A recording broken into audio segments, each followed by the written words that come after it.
In vitro fertilization has been around for years. It is a miracle that this medical process was created. For thousands of people in this world, in vitro fertilization is the reason that they are alive today, and it is the reason why some people have children today. Without it, these people would have never been created. The person responsible for this amazing discovery is Robert Edwards. Through Robert Edwards' hard work and dedication to science, he was able to find a way for humans to reproduce through in vitro fertilization. Robert Edwards is an English scientist. He had worked alongside with his colleague, Patrick Steptoe, for several years.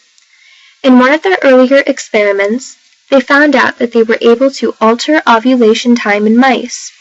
They thought that since they were able to conduct this process through mice, they would be able to do the same with human beings.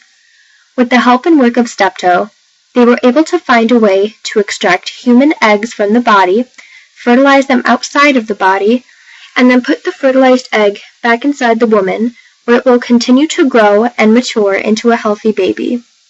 After having several years of non-successful in vitro fertilization procedures, he finally had a success in 1977. This was the year that the first in vitro fertilization baby was born. According to some people during that time, their work was considered very controversial. Edwards and his colleagues had their funding denied several times by the National Institute of Medical Research. Their work was also condemned by the Roman Catholic Church and other similar religious practices. This may have had some effect on the two, but that did not stop them from continuing their research and helping to improve the medical process. Through the years, this medical procedure has helped thousands of couples have children for whatever reason that they could not have children on their own. By 2010, Edwards had won the Nobel Prize for Medicine. It was estimated that his work had brought about 4 million children into previously childless families.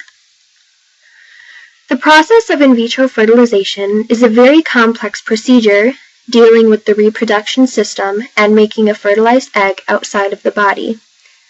With advances in technology and medicine, this complex procedure has turned into a relatively simple procedure to perform.